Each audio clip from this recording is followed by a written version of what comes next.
Welcome, welcome, welcome to Sandy and Friends. And my friends for now, for this show, for this program, are Fern Brady and Amy Ravichandran. So, welcome, and we're going to talk. Every week we meet at this time, and we talk about what's going on in our world, really. And we're all friends of each other and friends of other people. We all like to be friends most of the time. Every now and then we want to. We were just talking. Every now and then we want to just quit everything and stay home. But we want to talk today about our friends who are in the author world because all three of us work with authors, and all three of us have a lot going on with authors, and we want to tell you about some of those things going on. So while we're doing that, we're going to talk about our friends. And one of the things I just started doing, Amy, you probably saw it. I forgot where I put it. I think I put it on my personal page. But each week I'm going to talk about a specific friend, one or two specific friends.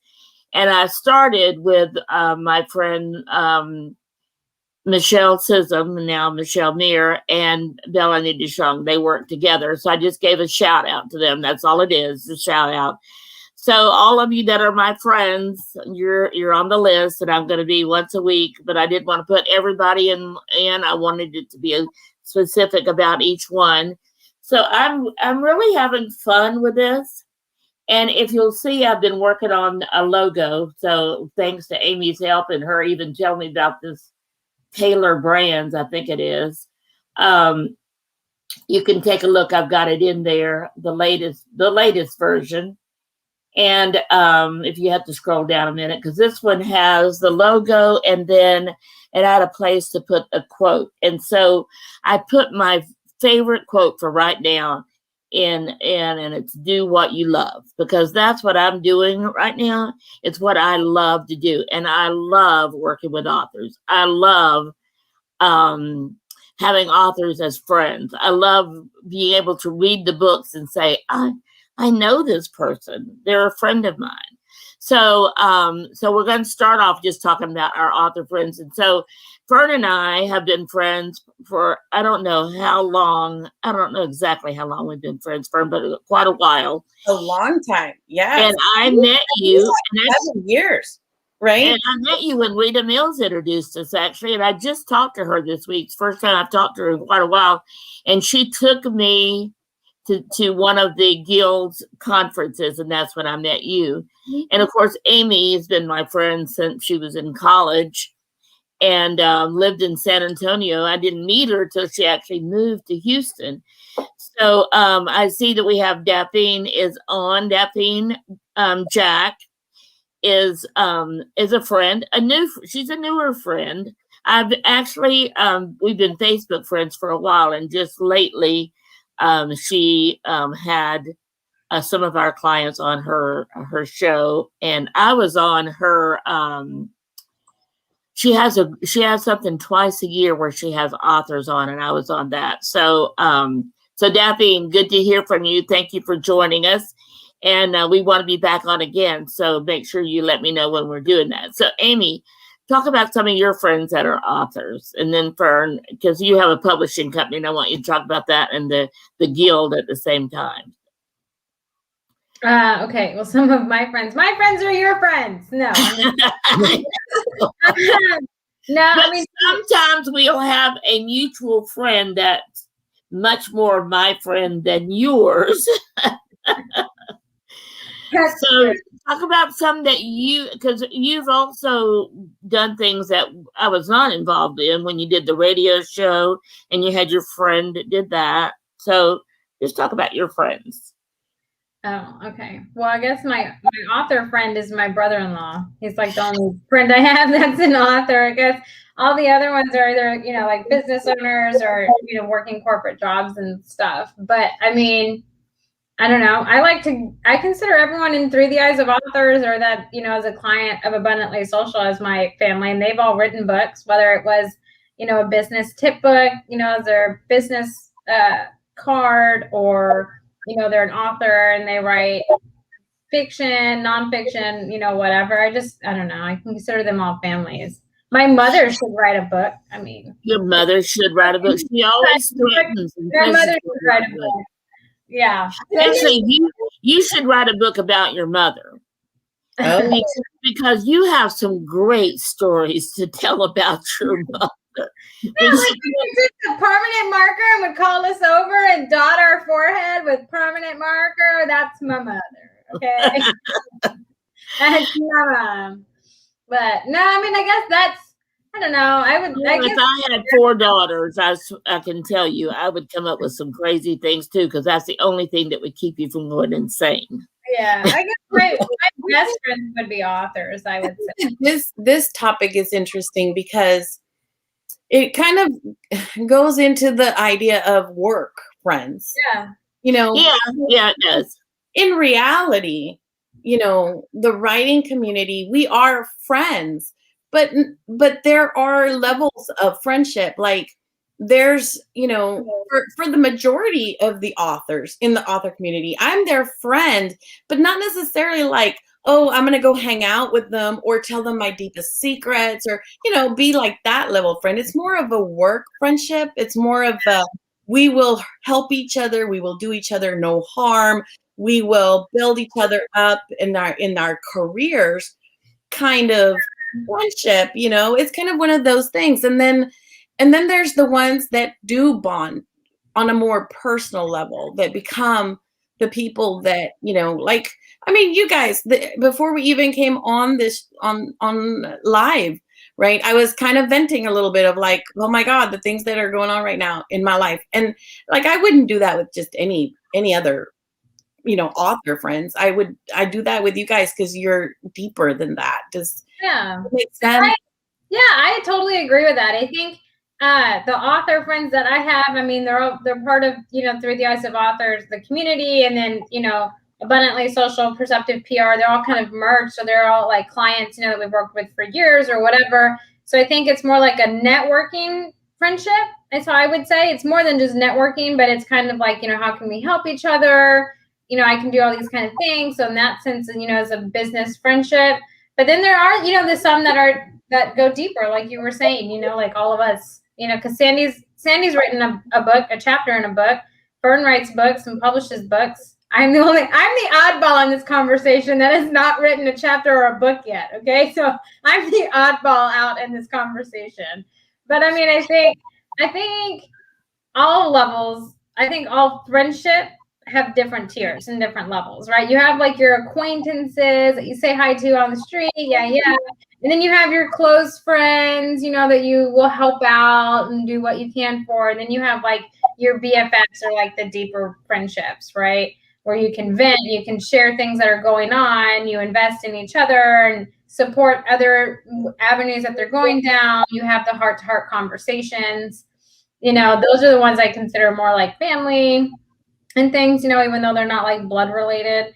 So I think it's, I don't know, for me, this is a difficult conversation for me. Because I'm just like, well, everyone that I know that's an author is either a really good friend or they're like a client. So it's like, I don't know. So that's why I was like my brother-in-law. That's all that I know. So. Yeah, that's what I was thinking about that. I mean, it's really about levels of friendship, you know, because like, you know, and then there's people who move across levels, like, because you do have, you know, people that, you know, maybe begin on a really deeper friendship that, you know, life happens or whatever. And sometimes life takes them away, you know. I mean, I know as a teacher, you know, when I was a teacher, you know, people moved schools and they moved to another campus or whatever. And the level of friendship changed, you know, in that, you know, because we were seeing each other every day, we were like, we had the same schedule and we had conference period together and lunch together. There was a closeness. Mm-hmm. When they moved either to a different position or maybe they moved even just across a pod, you know, they were no longer in the same schedule or across a campus. There was a disconnection. Like you no longer had that same amount of interaction. And so it was kind of like, they're still your friends and you still like, you know, help each other or whatever, whenever they needed help. But there wasn't that continuous contact. I wonder if that's really what it is. It's this that a lot of times friends are our work friends are people that we are in continuous contact with in that season of our life, you know? That is a very interesting, and you know, isn't it funny? Because every week I have to think of something that we're going to talk about, and it never goes. No, it never does. We always rabbit hole. But I know. No, I don't think we rabbit hole. I think that's what you're saying, Fern, is great, because when I think back over the past 20 years when I've had a business, and I did a lot, everybody knows me for the networking. I mean, honestly, I was always networking and going to conferences. So I met so many people, and I become instantly like BFF with somebody I meet at a conference. It's like, oh my gosh, we're going to start, talking to each other. We're going to start telling each other our deep, dark secrets and all that. And sometimes that works, and sometimes it doesn't. Sometimes once we go back home, I think about them a few times, but we don't follow, neither one of us follow up or anything. And then there's been some people, and I'm thinking of one in particular, Tony Harris, that I met her when I was networking. And honestly, she became like a sister. She called me her sister. She's African American. And we would go, and she would always say, this is my sister from another mother. And so, I mean, today, and I don't see her at all like I used to, but I can call her, and in a minute we go from being this far apart to back together again. I think I hadn't thought about that till you said that, Fern, but it is very interesting that, and I wonder if, Amy, if the fact that you don't do that and you still see people as clients or whatever, could be your millennial. Millennials don't just become separations. I just create separations for me. No, I not have a hard exterior, but I'm very selective on who I let in. So I create separations, and then, like building the relationship, for me, it just takes time to get to like a deeper connection kind of thing. But for me, and I probably am not going to word this right, so don't. I already know I'm not going to word it right. I'm trying to find the word, but I can't. For me, like that definition of like when you buddy up with someone at a conference and then like they're gone, that's just a friend of like a convenient friend. You know what I'm talking about? Because if they're both at this conference, you guys both kind of know each other, whether you're shy or whatever, you can kind of mingle and network that way, and you have like another foundation there. And then when that's gone, it's kind of like, oh, it's just like a friend convenience. I don't know how to word that, but that's kind of like where my mind goes for that kind of thing. Is it's like it was only convenient there at the conference. We get back and forth, whatever, and then we go our separate ways. You know what I'm saying? Yeah. I feel like that happens a lot more than building like deeper connections and stuff, because deeper connections take time. And you would have to, for me to continue that BFF kind of relationship with somebody I meet at a conference, it would require that at some time. You're absolutely right. It means that we'd have to stay in touch. We'd have to share, and it doesn't usually. I won't say usually. Half the time it doesn't, and sometimes it does. And a lot of that is dependent on the other person. Are they interested, and do they follow up? Because I'm not going to follow up too many times unless the other person. Oh yeah.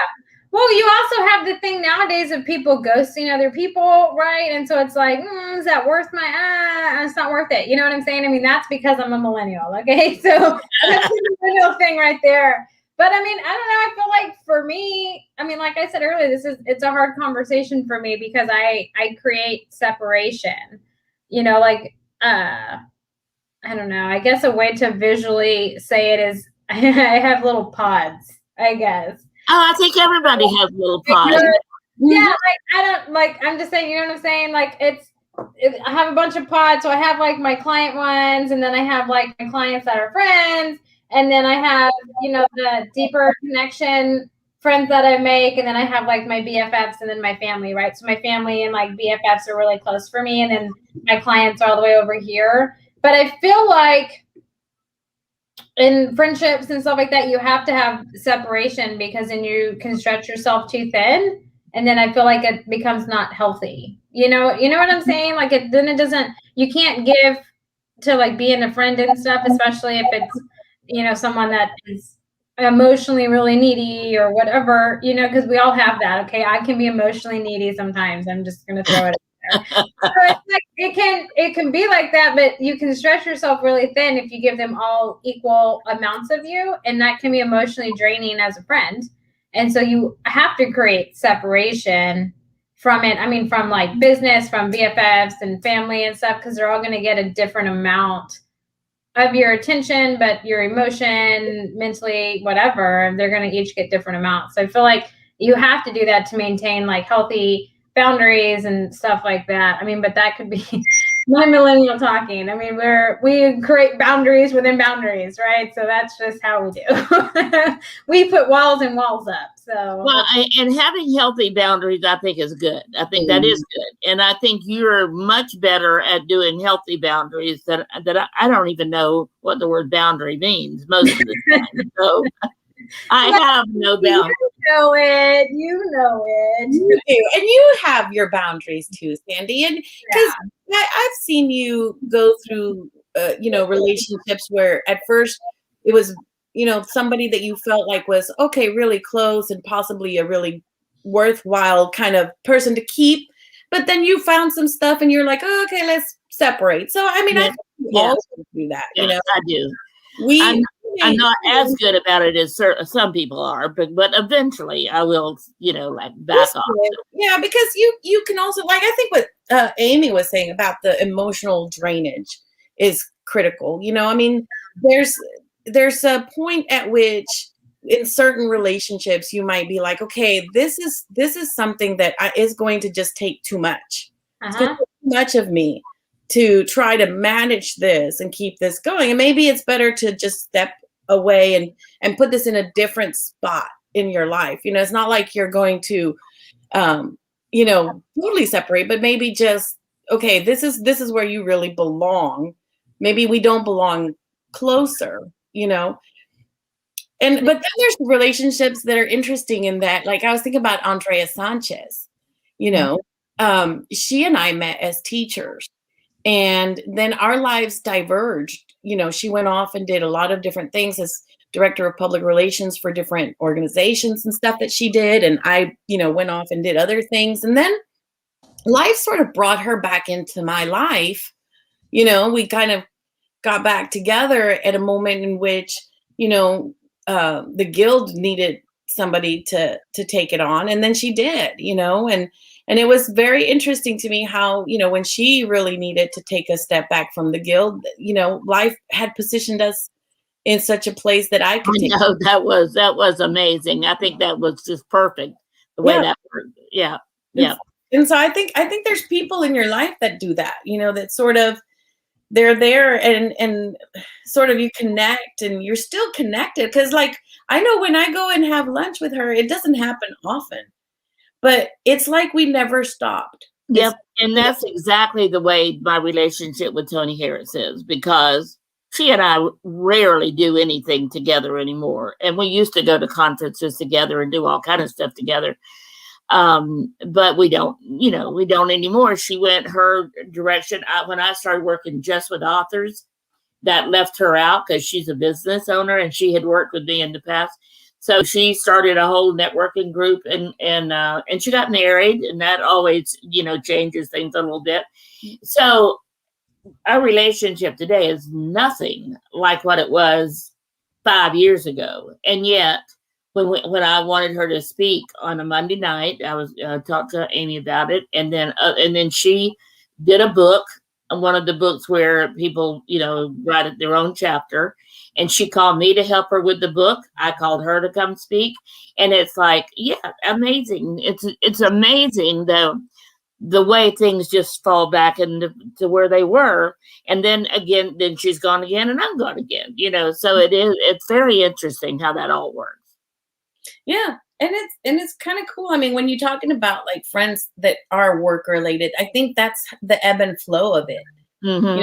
People come and go in your life, I mean, because I was feeling it at DegaCon, like I saw all these vendors who I haven't seen in over a year. Right, right. We just got to talk, and just like as if we had just met a couple months ago at another con, right? I mean, nothing had changed, I mean, we all still had the same flow. It's like a family reunion almost, or something.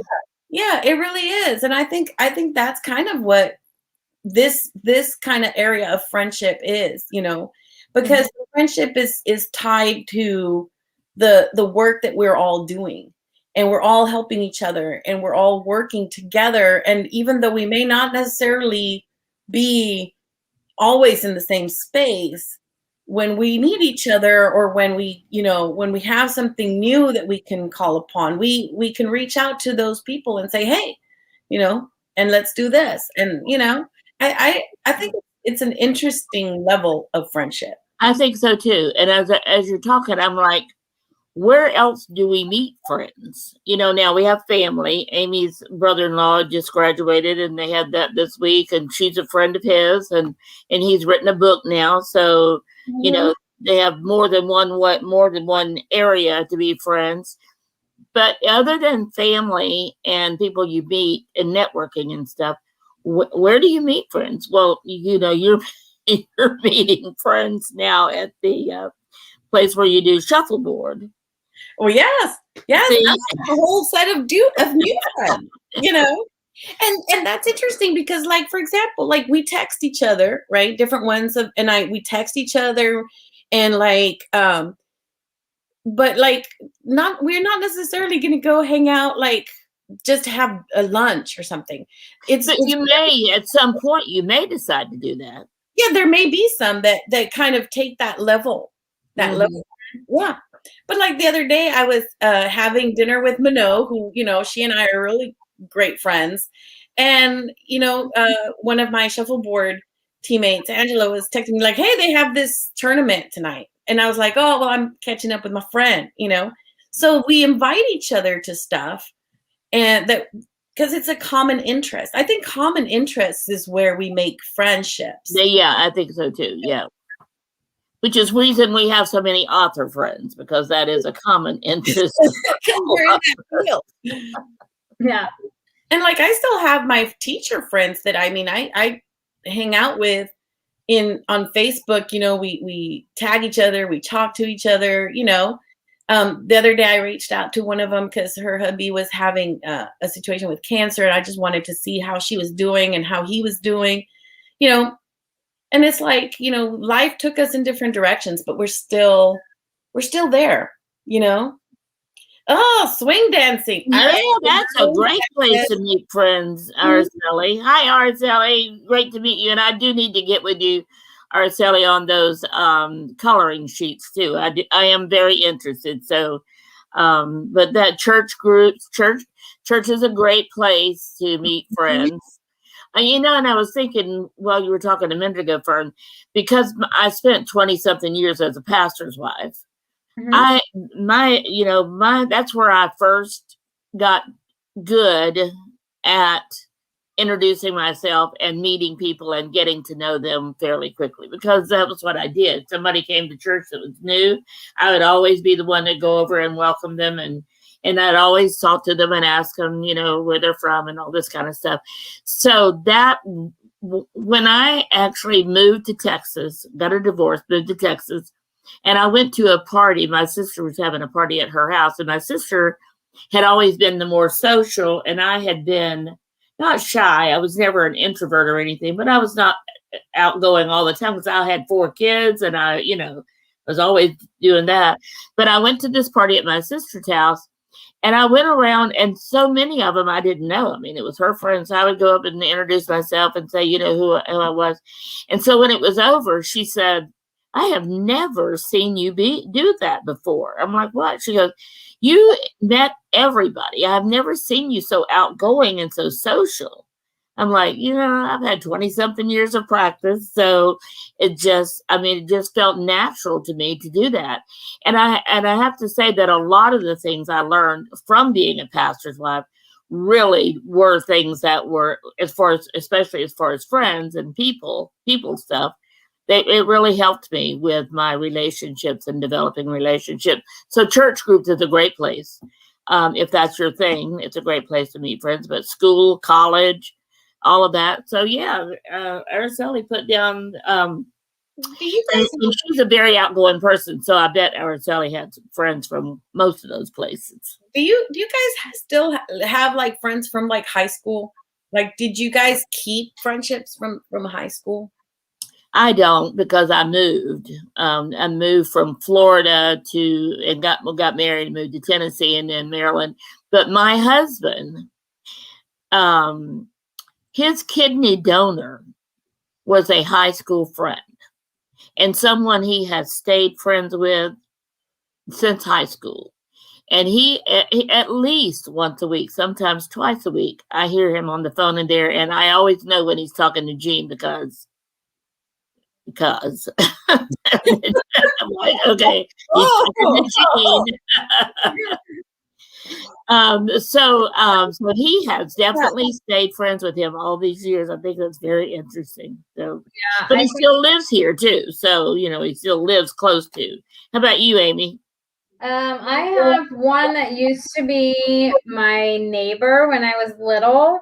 And I mean, we went to elementary school and then middle school, and then I moved middle schools, but she still was my neighbor. And then she went to high school with me, I think, for like 1 year, and then she had moved.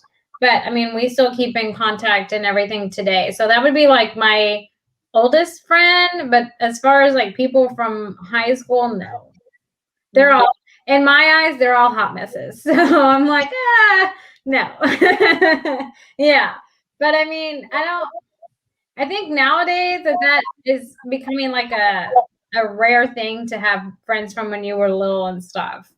I don't hear that it's super common. I mean, my dad was in the military, so my sisters and stuff moved around a lot. I moved to Colorado when I was 2. We moved to San Antonio when I was 7, and we stayed there. So, I mean, I didn't really move a whole lot like my other sisters and stuff. But, I mean, I don't hear too many stories of people, oh, yeah, my friend from when I was 7, like that. I have one of those, but that we don't talk on the daily. We just communicate on Facebook. But Araceli says she has some. Yes, you know. Yeah. And see, like, it's interesting because I was just thinking about this. I don't have anybody, but I didn't have any friends then either. yeah, I never talked to anybody. When I was in high school and college, I studied, I did my notes, I did my work. I didn't talk to anybody. I ate lunch by myself. I didn't talk to anybody. yeah. I'm actually really an antisocial person. And like Sandy says, I mean, you kind of learn to have to be social because you got to network and stuff. But, if you leave me to my own devices, I wouldn't probably talk to very many people at all, Yeah, like since I retired, I'm perfectly happy staying right here and, being on my computer, and I talk to you guys, and then you're the only ones I talk to anymore. And I'm happy with that. I mean, I don't feel like, oh man, I got to go, see people or, and I haven't even talked to Brian Bearden. So, and he was my best friend for years. So anyway, it is interesting. And I hadn't thought about that till you said that, but, I have friends from Maryland. That's where where I was a pastor's wife, and I stay in touch with them on Facebook, but on Facebook for the most part. And but on Messenger, I mean, every now and then I'll get a personal message from one of them. And then I also got to be friends with some of and I was going to ask you, what about the real estate world? Because I got to be pretty good friends with some of the people at Keller Williams Sugarland. And if I wanted to, to go down there and hang out, there's a few there that I really did like and got to be close with. I don't have any real, well, Angela now is a really good friend, but I met through Shuffleboard, and she happens to be a realtor too. So we do chat real estate sometimes, but I did the same thing with real estate that I did when I was in high school and college. Like I would go and get the information that I needed at the team meetings or whatever in the classes, and I didn't talk to anybody. I just sat and took my notes or whatever, and then left. And so I don't have any real estate friends, to be honest. That is interesting because I know Keller Williams. The agents there usually are pretty friendly with each other.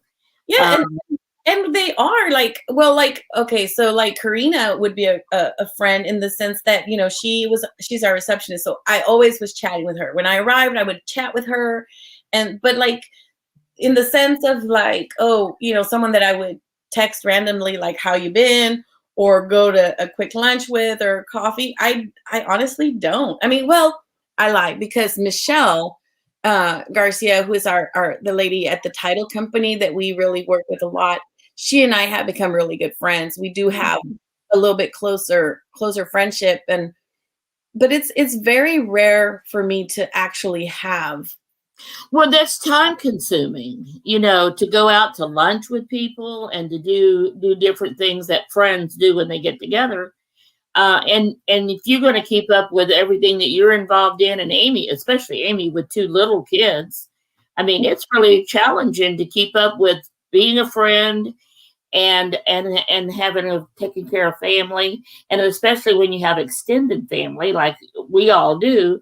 So that just doesn't leave a whole lot of time left, especially when you're married and you have a spouse. So they always, that's time consuming. Yeah, but it's interesting because, like, if somebody reached out to me and was like, Fern, I really need help or whatever with this, I would. Oh, absolutely. Yeah, me too. I would drop everything and go help someone who needed help. Yeah. Yeah, me too. So Daphne says that she has her high school alumni group, and they celebrate by posting live events. Okay. So Daphne, do you get together in person with them or just post about them? That's a good question too. She says she only has one that she talks with often. So, wow. So about time management, I'm single, so it's different for me. I know, Araceli, it really is different when you're single, because once you get married, it's the hardest thing. It is the hardest thing, because then you have some friends that just don't understand because they can't relate because they're not in the same season as life as you. And then you have, ones that are in the same season, they have kids and stuff, whether they're, older or whatever, they can relate. So then they're kind of more understanding, but I mean, you're going to have friends in every season that you go through, and some of them will blend together. But I mean, it's extremely difficult. I'm not very good at it. I like to think I'm a good friend, but I'm also one of those where it's like, I mean to text you because, I'm thinking about you, but, I have 2 little people and I forget, but I do love you. I love all my friends. I really do. I'm such a good bad friend. I'm good at being a bad friend because I will forget to text you, but it's not that I don't think about you. I do. So, I mean, it's extremely difficult. I mean, I don't have any tips because I'm in that journey of life, and it's hard. Yeah, you are where your children require lots of time. But I do like what Araceli said about, like, maybe not having that many friends, but having quality friends. Yeah, that is true. That is very true. Very true. Because people that, and you mentioned something earlier, Fern, about certain people not being around them. What I thought of was negative people. If I have just learned that if somebody's always negative around me, then I just shy away from that, because I don't want anything dragging me down, and I have a difficult time enough staying positive sometimes. So, like, no, I think I'll just avoid that person. But and Daphne says quality is important to her too. So this has been a great topic. I do see that we're kind of out of time, but since Russell is not here to give us our reminder, it has been a great topic. So if you have other suggestions, other thoughts, and if you're not watching this live but you're watching it later, we would love to hear your thoughts. Fern, just take 2 or 3 seconds and talk about the conference coming up, please. Yes. Okay. So Houston Writers Guild, we have the conference coming up. So if you're a writer and you're looking for a good conference to attend, it's virtual. June 11, it kicks off with Roger Leslie, who is just an amazing speaker and just a motivational person and just amazing human. And then we have our main day on Saturday with multiple great topics, wonderful presenters. If you're thinking of writing a book that is more about like for healing and memoir, we have Joanna Jordan, we have Carrie Hill, who's going to be talking about science fiction and fantasy and how to distinguish them and blend them. And then we've also got the amazing Dawn Dottle, who is one of our agents, and she's going to talk about mystery and suspense. So, and among so many others, we got Tex Thompson, who's going to be doing our Sunday and also one session on Saturday. So, I mean, you don't want to miss it. Check it out on the Eventbrite page. Check it out on the HoustonWritersGuild.org. It'll take you there.